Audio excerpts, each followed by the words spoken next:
In this installment, we break down what makes Cam Cook historically tough to get to the ground and how he fights for every blade of grass he can get. All that today in the ITG Film Room. This is an ITG special presentation.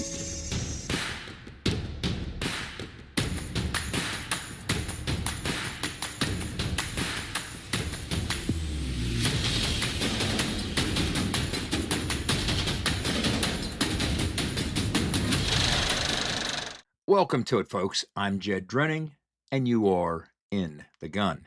In an age of poor tackling, Cam Cook is the ultimate stress test on defenses. Combine a relentless motor with the balance of an alpine mountain goat, and you get a sense of what Cook looks like on a football field. He can be supremely difficult to get to the ground. Pro Football Focus defines a missed tackle forced, also called MTF, as any instance where a ball carrier actively causes a defensive player to fail an official tackle attempt. In other words, there are many ways a runner can earn an MTF, maybe by barreling through a tackler or stiff-arming them to escape or making them whiff with a jab step, and so on. You get the sense of how you can earn one of these things. Simply put, the more effective and or elusive the runner is, the higher their MTF count goes up. Well, PFF has been tracking this metric since the start of 2014. Now, in all that time, only 3 backs have registered 100 or more missed tackles forced in a single season. 1, Ashton Jeanty of Boise. 2, Cam Skattebo of Arizona State. And 3, you guessed it, Cam Cook last year as the nation's leading rusher at Jacksonville State. Making that many defenders miss in one season, 101, is chunky. And ranking up alongside a couple bulldozers like Jeanty and Skattebo is what they call high cotton. A metric like that is very instructive. It reveals a lot about the style of player Cam Cook is. And the beauty of a good number is all the different ways you can break it down. So let's take a look at how Cam Cook's career track record, including his time at TCU, stacks up from a missed tackles forced standpoint against some of the names many are expecting to be the best backs in the country this season. One way to use this metric to evaluate a player's effectiveness is to calculate, on average, how many rush attempts a player needs to force one MTF. Evaluating it like this is uncomplicated. The lower your average number of rush attempts needed to force one, the more impressive your production. When you're forcing a defender to miss a tackle on you every 3 times you run the football over the course of your entire career, as is the case with Cam Cook, that's not an accident. The evidence suggests you might be more than a little difficult to get to the ground. Now, we're going to take a quick break, but don't leave your seat and get your clicker ready, because when we come back, we're going to jump right into the ITG Film Room for multiple breakdowns, starting with what makes Cam Cook so dang tough to tackle. You are in the gun. From first light to the last job done, you need equipment that works as hard as you do. Coyote tractors deliver the power, precision, and durability to take on any task, big or small. And at Johnston Equipment, it's more than just equipment. It's service you can count on. With a full lineup of Coyote tractors and equipment, we'll help you find the perfect fit for your land, your job, your life. Because when your equipment's built right, everything else falls into place. Visit Johnston Equipment today and come see the Coyote difference for yourself. We now return to the ITG Film Room, brought to you by Johnston Equipment. Welcome back to our second of 3 installments here, breaking down West Virginia running back Cam Cook. Now, we're going to take a deep dive because several things obviously go into making a runner tough to tackle. And Cam Cook has many of those skills tucked away in a bag of clubs that render him very tough to get to the ground. We're going to explore it from multiple angles and with multiple clips, starting with Cook in action in northeastern Alabama not long after he joined Jack State last season. Let's jump back to take a look at a Conference USA battle last September. This one was kind of Cam Cook's coming out party in Jacksonville, his second game with the Gamecocks, and he gashed Liberty for almost 200 yards on the ground. Operating here from the Flames' side of the field, Cook takes the handoff in the gun and cuts back to a crease opening outside his tackle to the boundary. The middle backer IDs this and changes course, flying through with a clean opportunity to snuff out the play before it gets started. But with a quick jump cut, Cook forces him to whiff, landing face first in the turf. Cook pushes down toward the 35 as a Flames safety flies downhill with bad intentions. The safety squares up, hoping to make a play in space. He lowers his shoulder and delivers a blow on Cook, but doesn't wrap his arms. Bad idea. Cook ricochets off the defender like a pinball off a pop bumper and immediately resumes his path through the secondary. Up next is the Liberty cornerback, but his attempt is feeble and Cook sheds him like a parka in a hot van. With 30 yards worth of failed tackles scattered behind him, Cook is finally knocked out of bounds inside the Liberty 10 by backside safety Brylan Green. This was a play that featured multiple missed tackles forced on a 31-yard gain, and 24 of those 31 yards came after first contact. Vintage Cam Cook. All right, 2024, TCU leading UCF in the second quarter in Fort Worth. The Frogs operating from inside their own 40 with the ball on the right hash. TCU goes split zone, with tight end Chase Curtis crossing the formation to topple Knight's edge defender Isaiah Nixon. But Curtis's block is only a partial success. Yes, he chops Nixon to the ground, but this leaves the UCF end in position to regroup and latch onto Cam Cook's ankles just as Knight's linebacker, Ethan Barr, wraps his arms around Cook's shoulders. For all intents and purposes, Cook appears dead in the water, caught high-low in what amounts to a four-armed, 475-pound fly trap. But Cook doesn't submit. He keeps fighting, churning his legs, squirming and twisting and turning his trunk until somehow breaking free. He scrapes to his left, only to be met by two more UCF defenders. Trying to keep the play alive, he finally loses his balance and hits the ground. In fact, despite all his sweat and effort, Cook barely makes it past the original line of scrimmage. But this 6-inch gain reveals plenty about what an offense can expect to get on an every down basis from Cam Cook, a dude who never goes down without a fight. When defenders come in high on a ball carrier, they're battling not just the runner, but the physics of momentum and leverage. That's especially true against a player like Cam Cook, who runs the football with a center of gravity lower than a muscle car. Let's take a look.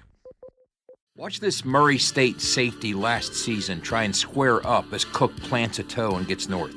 Instead of aiming for what many coaches regard as the ideal strike zone between the runner's waist and thighs, he panics and comes in high on Cook, apparently trying to wrangle him to the ground by his shoulder pads. As expected, Cook uses the defensive back's own body weight against him and easily shakes him free with one quick trip through the spin cycle.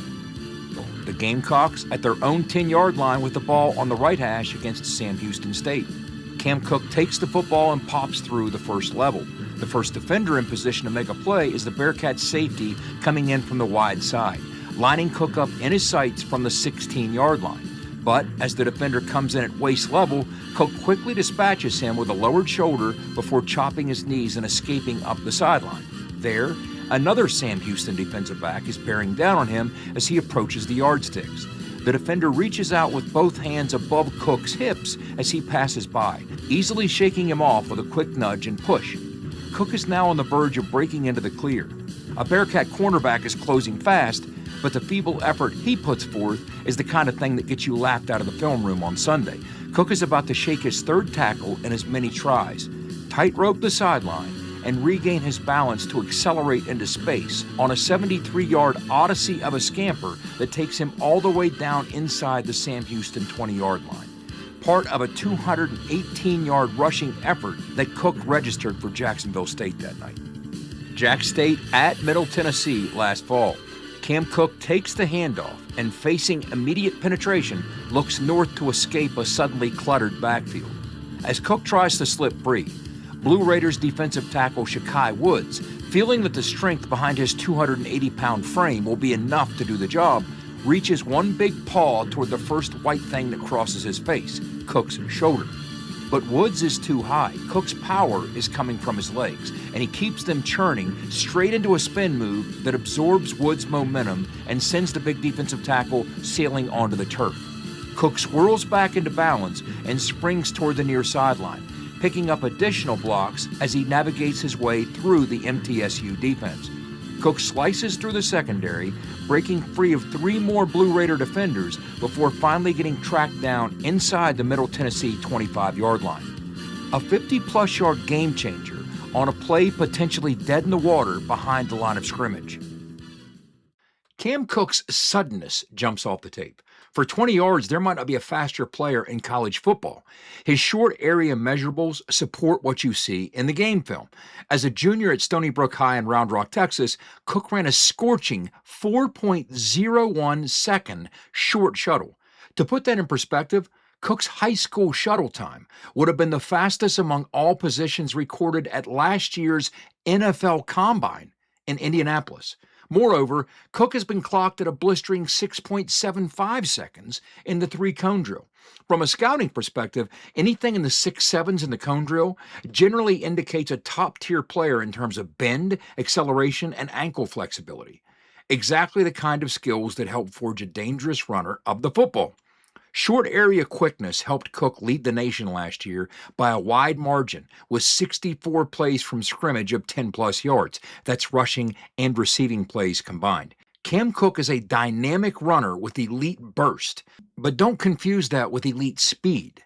As we'll discuss in the following film breakdown, compared to other big play backs, Cook's raw speed isn't exceptional. It's serviceable. But when it comes to great runners, a long list of skills can compensate for, or at the very least offset, a lack of top-end speed. No fan base appreciates that more than West Virginia's after watching Avon Coburn dice up every defense he faced for 4 years. Despite owning a spot on the short list of just 23 runners in FBS history to churn out over 5,000 career yards, Avon was clocked at an unremarkable 4.7 flat 40 on his pro day, punctuating the difference between clock speed and football quickness. And West Virginia is getting in Cam Cook, a runner whose big playability is on an upward trajectory. Last season at Jack State, with abundant opportunities and a G6 schedule, Cook took a big step toward becoming a more dangerous home run hitter, managing 7 plays of 40-plus yards from scrimmage after not generating a single play of more than 20 yards from scrimmage in 2 years at TCU. So as you watch this following breakdown, don't get discouraged when you see Cam Cook at times get run down from behind on long runs or what could potentially be long runs. But instead remind yourself he more than offsets that with the value he brings in plays that come in the form of 10, 20, 30, 40 yards. The lifeblood of an offense trying to find and build rhythm and sustain drives as it matriculates its way down the field. Let's jump back to Amon G. Carter Stadium and take another look at that inside zone that Cook bounced against Texas Tech 2 years ago for a chunk. When Cook busts to the outside, he gets the jump on Red Raiders defensive back Braylon Lux towards the edge. Lux, now in the NFL with the Bengals, is a defender with solid foot speed. He clocked a 4.5 140 at his pro day in Lubbock. As the Red Raiders' last line of defense on this play, Lux uses that speed to track down Cook and limit what appeared to potentially be a game-breaking pickup to a less damaging 19-yard gain. Cook had the angle and had an opportunity to separate, but wasn't able to do so. Now let's revisit that big play Cook made against Sam Houston State last year, making multiple tacklers miss as he busts loose on a career-long 73-yard run. Hugging the sidelines 40 yards downfield, Cook appears to have an obvious lead on Bearcats defensive back Cecil Powell, the nearest defender in pursuit. Plus, in his effort to track Cook down, Powell will need to negotiate an obstacle that comes in the form of Gamecocks tight end Pearson Baldwin, number 13, shadowing him. Powell successfully does so, kicking it into high gear to work past Baldwin. With Cook unable to separate, Powell, who for those scoring at home has been clocked at a 40 time closer to 4.6, catches up inside the 20. Again, a huge play by any measure, of course, 73 yards in the end, but when given the opportunity to finish the deal and separate into the end zone, Cook couldn't quite do so.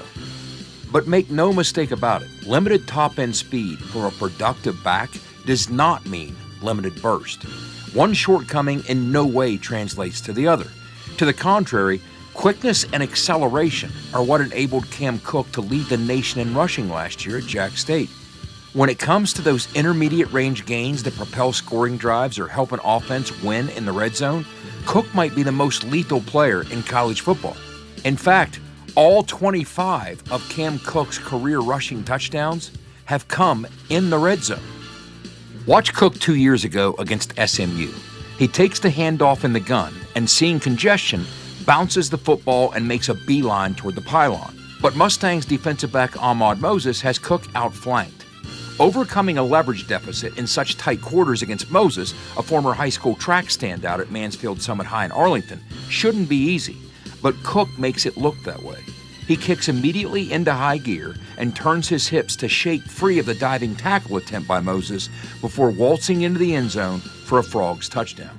Cam Cook might be 5'9", but don't let that frame deceive you. He fights like a dog on a bone for every single inch he can get, never leaving anything on the field. He scraps, claws, spins, and dives to cross every blade of grass he can on every carry he gets. Some call it running angry. Some call it a ferocious heart. Some call it tenacity. Call it whatever you want.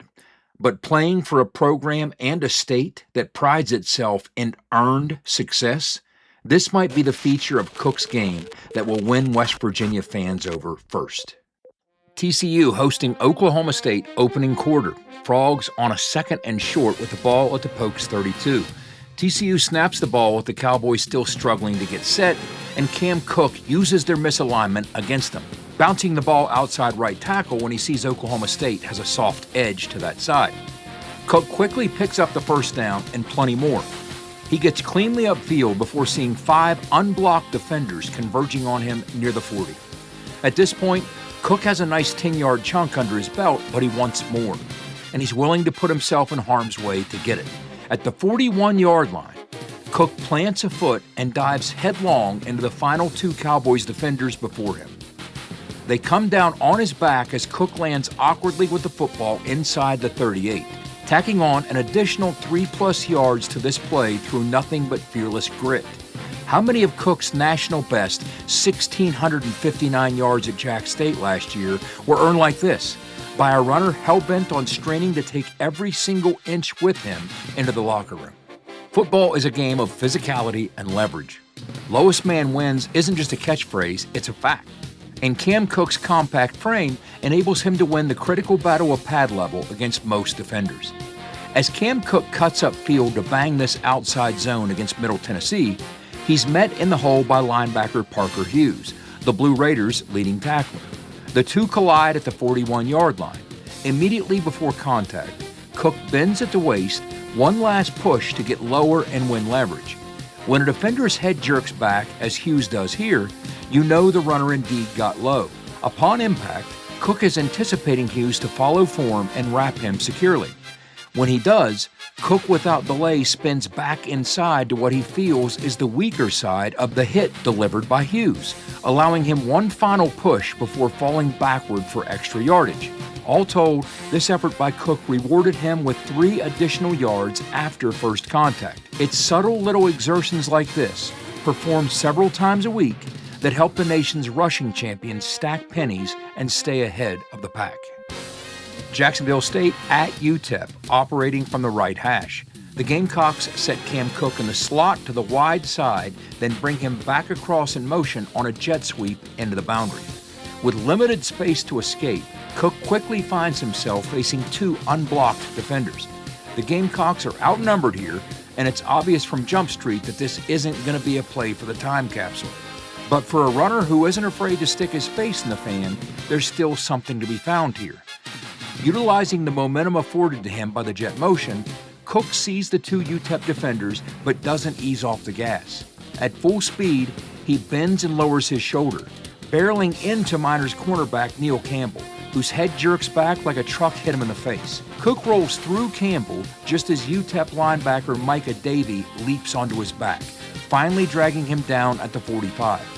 These are the dirty yards that don't make the highlight reel, but do help patient football teams win games. A back willing to go into the briar patch and grind out 5 yards in a situation like this is a back you can win with. All right, folks, that puts a bow on this one. Make sure you have your ear to the ground for the third and final installment on Cam Cook right here in the film room, when we'll be popping the hood to take a look at Cook's value in the passing game. We've looked at his value, very obvious, in the run game, but what can he do for you when you have to throw the football? How is he as a receiver? How is he as a matchup problem for defenses? How is his pass pro?